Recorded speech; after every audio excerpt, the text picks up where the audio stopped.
Hello সবাই, কেমন আছিস? তো যেমনটা বলেছিলাম, আমাদের কিন্তু এরপর থেকে যা যা ক্লাস আমি ইউটিউবে দেবো বা আমাদের অ্যাপে যা ক্লাস হচ্ছে সবগুলোই আমাদের ডিজিটাল বোর্ডেই হবে।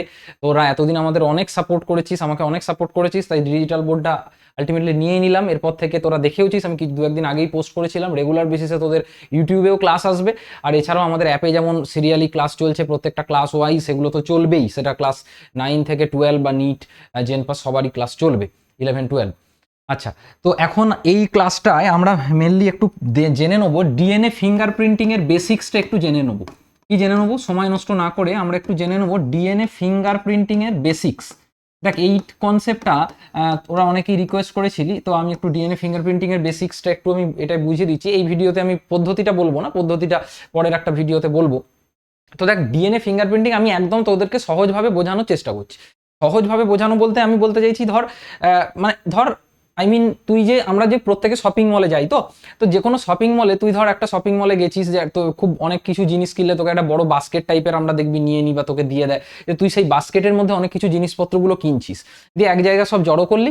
জড়ো করে তুই যখন একদম যেখানে বিল হচ্ছে, বিল সেকশনে তুই যখন গেলি, ওরা কি করে, প্রত্যেকটা মানে প্রোডাক্টের সামনে বা পিছনে কোথাও একটা বারকোড লাগানো থাকে। তো সেই বারকোডটাকে দেখ, ছোট্ট করে তাদের একটা মেশিন আছে, সেখানে স্ক্যান করছে, সেটার কত ডিসকাউন্ট আছে বা কত তার ফাইনাল দাম হচ্ছে, টোটাল জিনিসটা পরপর জুড়ে যাচ্ছে, মানে পরপর বিল হয়ে যাচ্ছে, দিয়ে তোকে টোটাল অ্যামাউন্টটা পে করলে তুই জিনিসগুলো নিয়ে বাড়ি চলে আসছিস।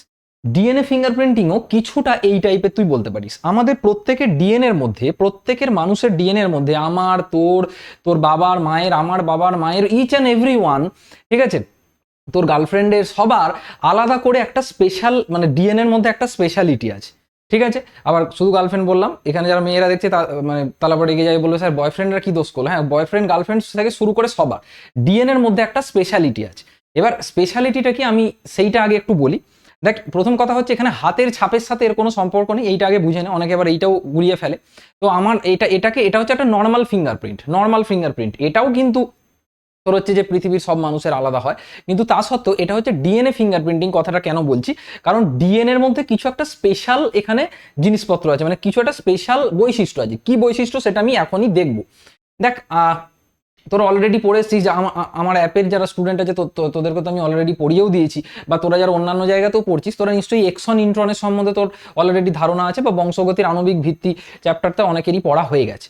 তো সেই কনসেপ্ট থেকে আমি তোকে সিম্পলভাবে বলছি, ধর আমাদের যে ডিএনএটা থাকে, তো সেই ডিএনএটাকে মনে কর, এইটা হচ্ছে একটা আমি ডিএনএ কে ধরলাম। তো তোর আমরা প্রত্যেকে জানি, এই ডিএনএ এর মধ্যে এমন কিছু অংশ আছে, ধর কিছু আছে এক্সন, কিছু আছে ইন্ট্রন। অর্থাৎ ইন্ট্রন অংশগুলো আমাদের প্রোটিন তৈরিতে কাজে লাগে না, কিন্তু এক্সন অংশগুলো প্রোটিন তৈরিতে কাজে লাগে। এটা গেল নাম্বার 1। নাম্বার 2 হচ্ছে আর একটা জিনিস। ধরা যাক, আমি তোকে বললাম, দেখবি অনেক লোকেরই কিছু মুদ্রা দোষ থাকে।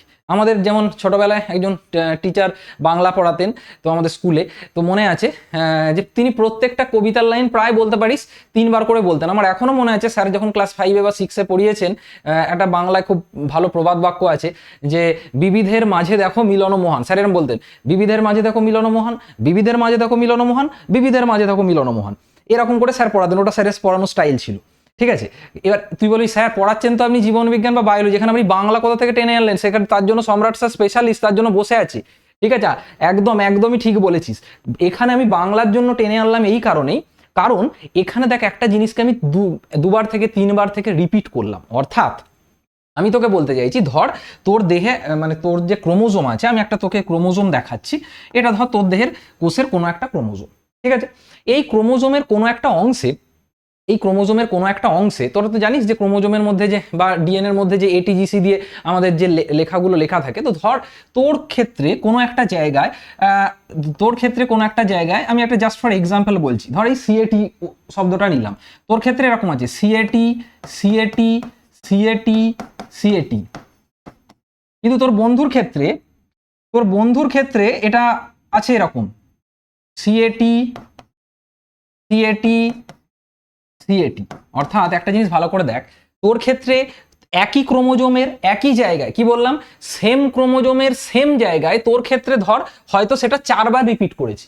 দেখ, সিএটি সিএটি সিএটি সিএটি, তোর বন্ধুর ক্ষেত্রে বা তোর গার্লফ্রেন্ড বয়ফ্রেন্ডের ক্ষেত্রে, বাবা মায়ের ক্ষেত্রে সেটা হয়তো 3বার রিপিট করেছে, সিএটি সিএটি সিএটি।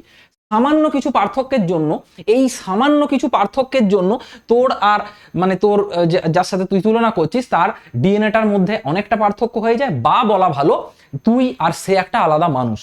এবার এবার এখানে এই বিষয়ে ডিটেলসে যাওয়ার আগে আমি আরেকটা তোকে ছোট্ট একটা তথ্য দেবো, যে দেখ আমাদের একটা মানুষের টোটাল যদি তুই ডিএনএতে বেসের সংখ্যা ধরিস, তাহলে টোটাল বেস হচ্ছে, মানে এটা ধরে নেওয়া হয়, এটা ক্যালকুলেট করে দেখা গেছে 3.3 × 10⁹ মোটামুটি এক একটা মানুষের ডিএনএর এটা হচ্ছে টোটাল বেস সংখ্যা। ঠিক আছে, টোটাল বেস সংখ্যা, বেস মানে কিন্তু এর মধ্যে ধর তোর ক্ষেত্রে 3.3 × 10⁹ আছে, আমার ক্ষেত্রেও 3.3 × 10⁹ আছে, কিন্তু তা সত্ত্বেও দেখ তুই একটা আলাদা মানুষ, আমি একটা আলাদা মানুষ। এবার প্রশ্ন হচ্ছে কেন?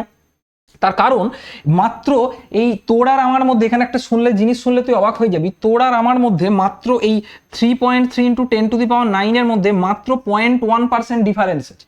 এইটা বইয়ে খুব বড় করে লেখা থাকে, কিন্তু এর পিছনের একটা ছোট্ট ইকুয়েশন অনেকে মিস করে যায়। ইকুয়েশন মিস করে যায় মানে কি, দেখ তোর ক্ষেত্রে 3.3 × 10⁹ আছে, আমার ক্ষেত্রেও 3.3 × 10⁹ আছে, বাট দ্য ডিফারেন্স ইজ বলছি কত, মাত্র 0.1%। কিন্তু यहाँ पर कहानी में ट्विस्ट কি, তুই এইটা একটু হিসেব করে দেখ, 3.3 × 10⁹ এর যদি তুই 0.1% ধরিস, এটা কিন্তু খুব একটা মানে কি বলবো, খুব একটা নেগলেক্ট করার মতো সংখ্যা হবে না। এটা প্রায় তুই হিসেব করে দেখবি প্রায় তোর হয়ে যাবে 33 লাখ। কত হয়ে যাবে? 33 লাখ। তাহলে তুই বল যে একটা মানুষ মানে ধর পার্সন এর সাথে পার্সন বি এর যদি এরকম 33 লাখ বেসের ক্ষেত্রে আলাদা থাকে, তাহলে তারা তো আলাদা মানে হওয়াটা কি খুব একটা আশ্চর্যের? এই 0.1% করলেও কিন্তু 33 লাখ মোটামুটি এরকম একটা ভ্যালু চলে আসছে, অর্থাৎ এই জায়গাটার একটা ভ্যালু চলে আসছে। ঠিক আছে, আশা করি এই পর্যন্ত ক্লিয়ার হয়েছে।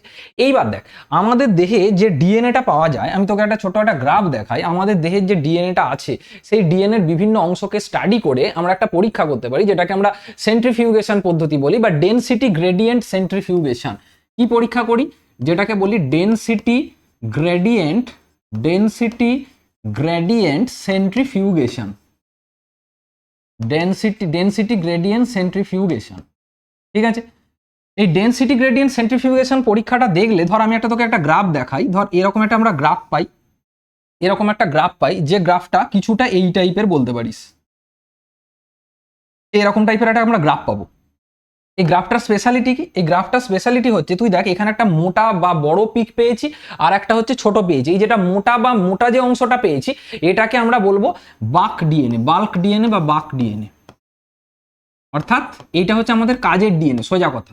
এইটা হচ্ছে আমাদের কি বললাম, এইটা হচ্ছে আমাদের কাজের ডিএনএ। ঠিক আছে, মানে এই অংশটা আমাদের দেহের প্রোটিন কোড করে। এই অংশটা কি করে? আমাদের দেহের প্রোটিন কোড করে।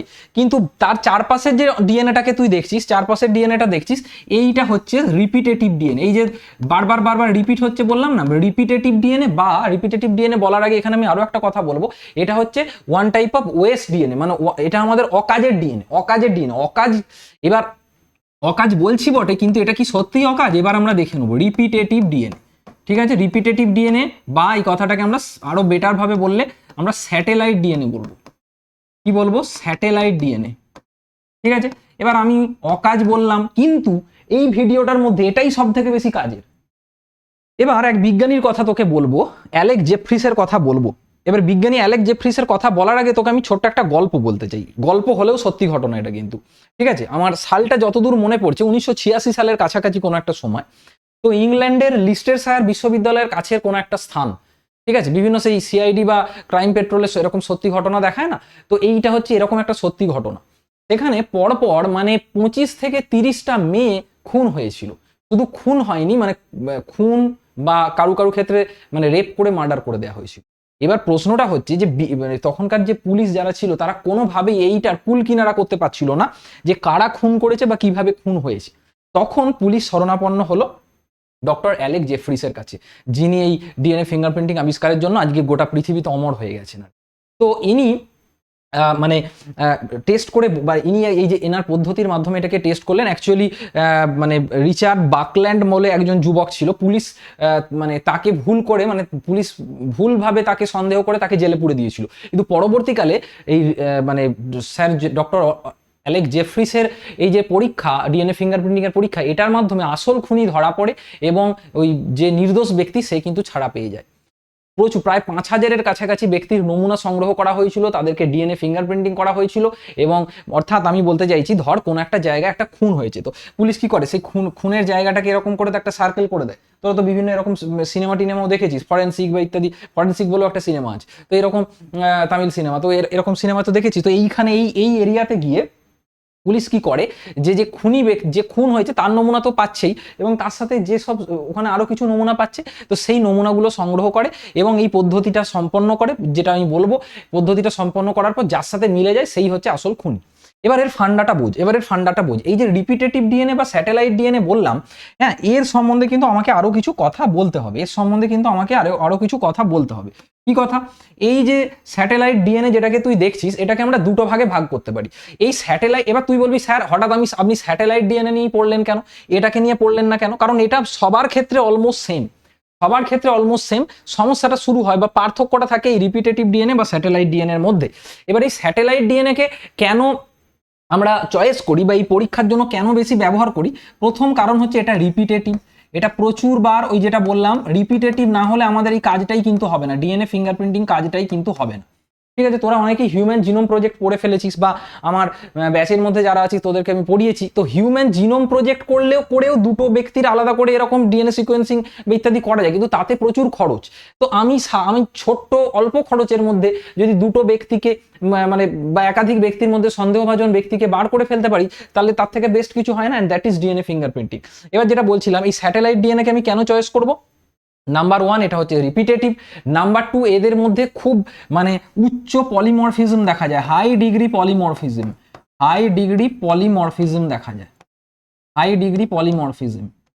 পরে বলবো, এখানে দেখলেই বুঝতে পারবি পলিমরফিজম অর্থটা কি।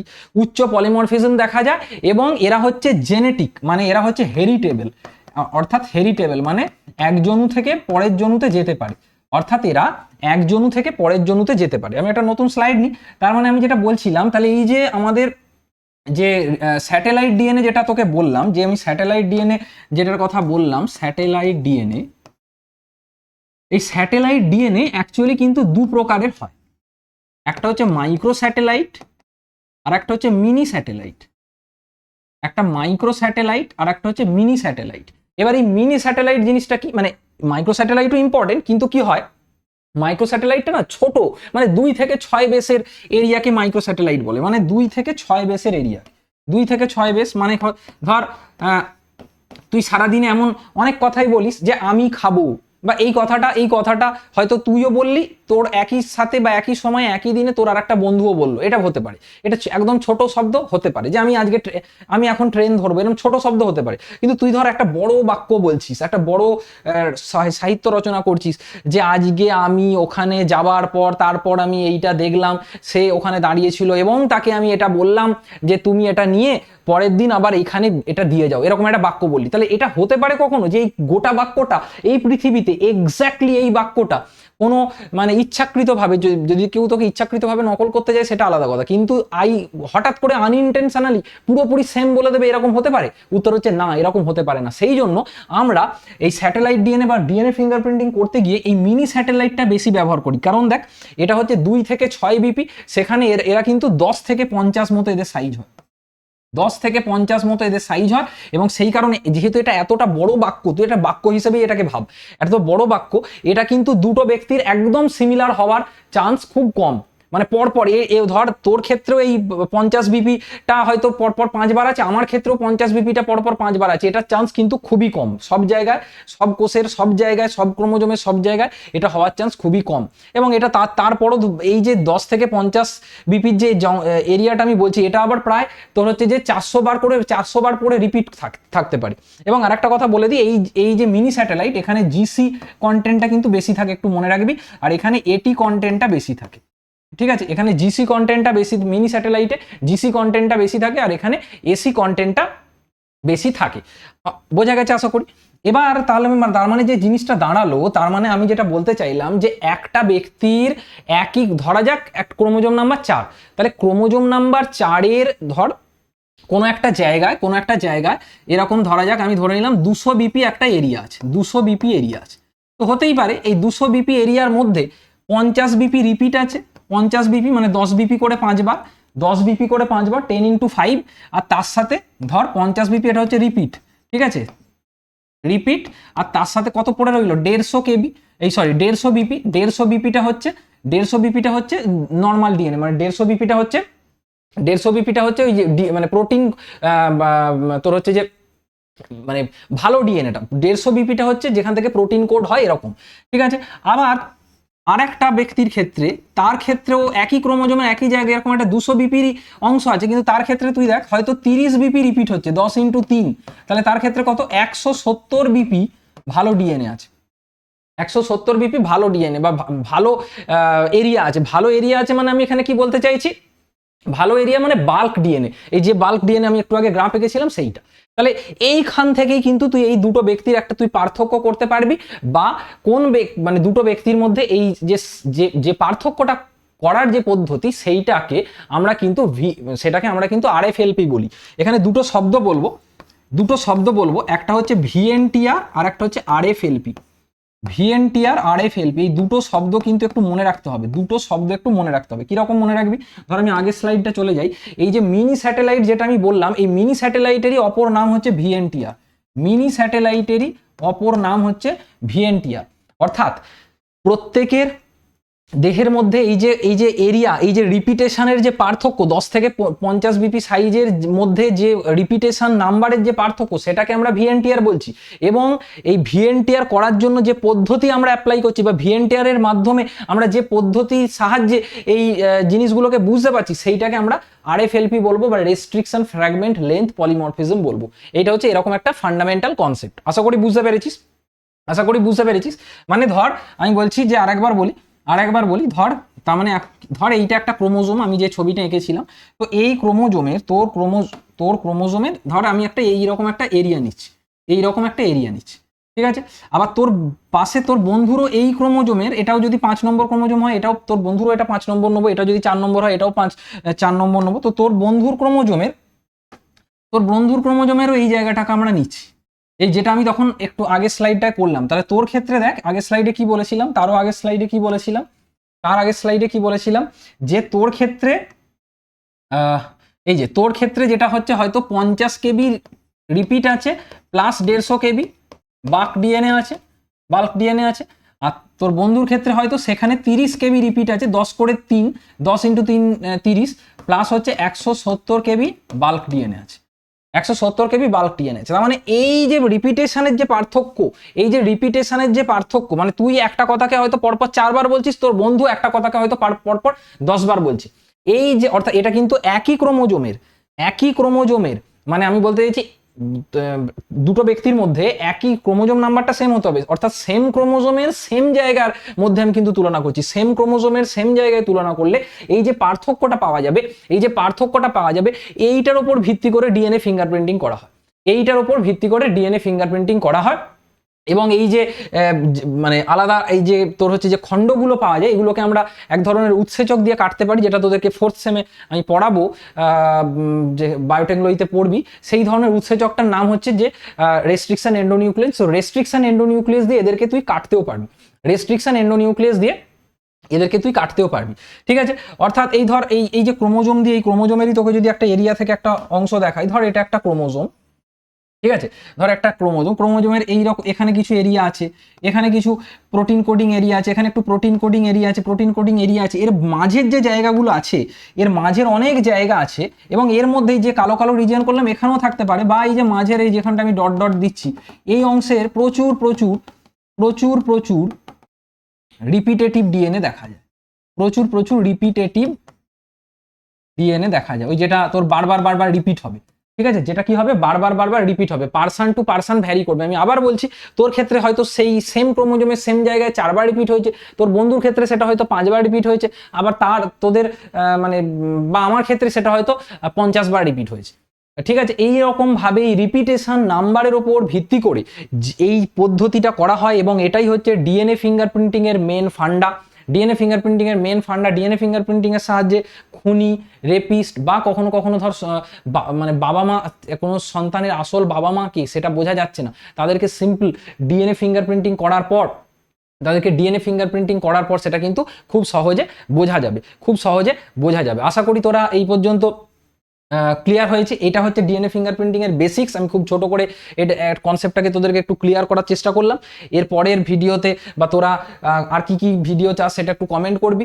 পরের কোনো একটা ভিডিওতে আমি এই ডিএনএ ফিঙ্গারপ্রিন্টিং এর পদ্ধতিটা বলবো যে কোন স্টেপ 1 এর পর কি করা হয়, স্টেপ 2 তে কি করা হয়, স্টেপ 3 তে কি করা হয়, তাহলে তোর পুরোপুরি পদ্ধতির কনসেপ্টটাও ক্লিয়ার হয়ে যাবে। আশা করি এটা ভিডিওটা তোর ভালো লেগেছে। কোন আর নেক্সট কি কি টপিকের ভিডিও চাস, এরকম আরো নিত্য নতুন ভিডিও আমি দিতে থাকবো। আর এছাড়াও যারা রেগুলার বেসিসে ক্লাস করতে চাইছিস, স্টাডি মেটেরিয়াল বা নোট পেতে চাইছিস বা মক টেস্ট দিতে চাইছিস, তাদের জন্য আমাদের যে অ্যাপ আছে বা ইউজার দেবাংশু, প্লে স্টোরে পেয়ে যাবি বা এই লিঙ্কটাও এই ভিডিও ডেসক্রিপশানে পেয়ে যাবি। তো সেই অ্যাপটা ডাউনলোড করে সেখান থেকে কোর্স নিতে পারিস। দেখা হচ্ছে নেক্সট ভিডিওতে। সবাইকে ধন্যবাদ।